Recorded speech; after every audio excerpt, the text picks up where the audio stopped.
What's up, everybody? So this is kind of a random ramble. I was originally not even going to do it. I was just going to strip this guy down. But I decided to do this ramble real quick. First, there's a little bit of an update, I guess, and then asking a question. I was able to finally get my airbrush set up. As I mentioned in the portable spray booth initial impressions video, I am now in the capability to actually get an airbrush setup going over time. And I was able to finally get an airbrush setup recently. It's a dual action airbrush alongside a compressor with a tank. It was a package deal. It's a master airbrush. I don't know if it's a master compressor. I don't know. I just don't know. But it's a nice little setup. I experimented with it on a cardboard. So in doing the experimentation, just getting a feel for the dual action nature and all that, just spraying paint on cardboard. I decided to go ahead and do a test spray on this captive model, which I would definitely recommend not doing on a centerpiece model and more on a rank and file, but this is what I got, so this is what I'm doing.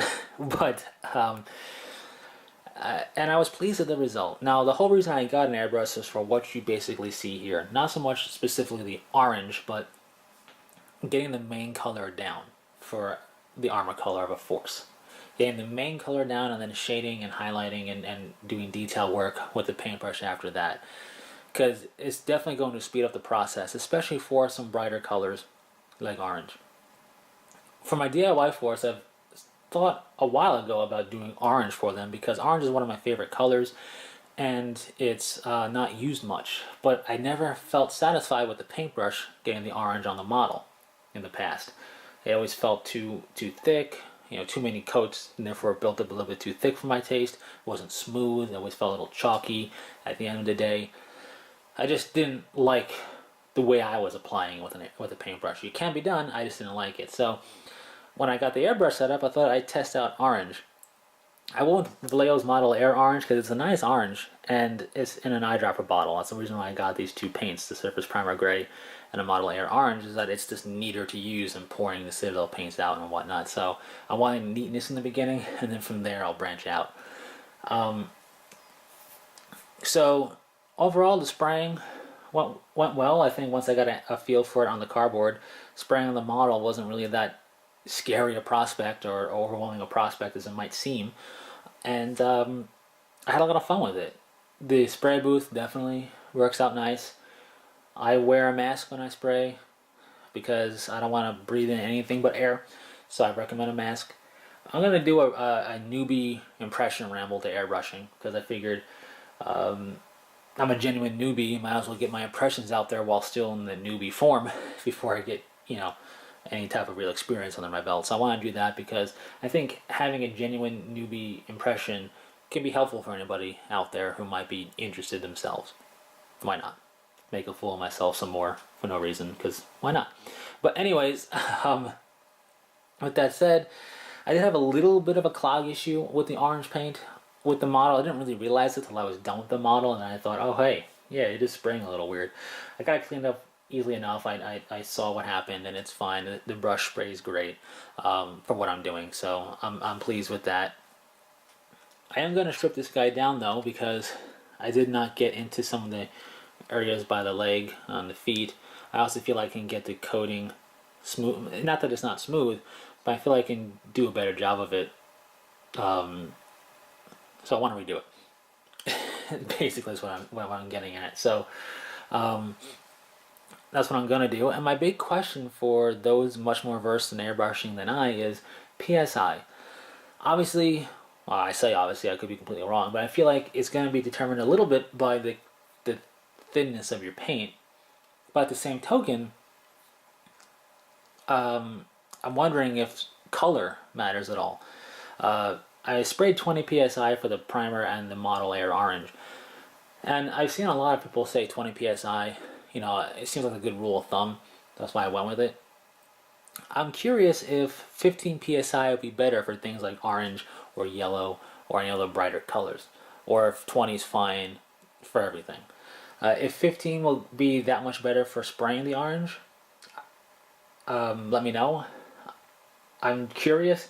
I'm not wanting to try and have to strip the model down yet again. As I will say, spraying on flat cardboard versus spraying on the irregular surfaces is a different experience. So if 15 is going to give me problems, I'd rather not find out by having to strip the model for another time. But if you have a certain knowledge for spraying brighter colors like this with a certain PSI, I'd love to know what it is, because 20 seems fine enough, but if 15 is the sweet spot, then that would be good to know. And posting in the comments puts it out there for anybody to read the comments and know as well. So I'm curious, and it'd be a good resource to have. So share with me your thoughts on PSI, if 15 is not the way to go, but maybe 21 and a half, I don't know, whatever you feel is really good. Because I'm brand new to this, I don't know if what I'm feeling is a good thing or if I'm fighting it too much because of the PSI. I can't tell because I have no experience to go off of. So any help would be appreciated there. And that's really it. So I find this working out pretty well, honestly. I'm really pleased that it wasn't some super intricate procedure to have to learn for what I want to do anyway, right? I can say that spraying on a flat surface versus a regular surface is definitely going to be different, but not to the point where I don't know what I'm doing at all. Once you get a feel for your airbrush, it seems like then you can go and just learn by doing. But again, I'll get more into that in that newbie ramble.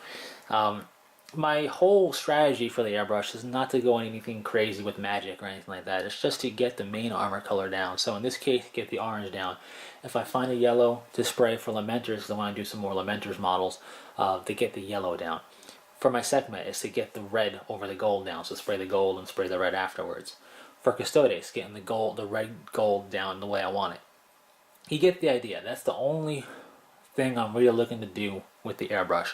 I'm not trying to do some crazy highlighting magic or effects or anything like that. Just get the main armor color down so I can go into the detail work and the shading and stuff with the paintbrush, because that just speeds up the process. That just takes the tedium out of getting, especially with bright colors, the main armor color down. So that's my big reasoning for the airbrush, and I am pleased to see that it's a very legitimate thing. I've seen, of course, plenty of people do it online, but they're all really good at what their craft is, really good with the hobby of the airbrush. So I wasn't sure, if being brand new, how hard it would be to get to the state to just spray a base color down. But it seems very doable, and I'm happy about that. So anyways, any information or any advice on PSI would be greatly appreciated.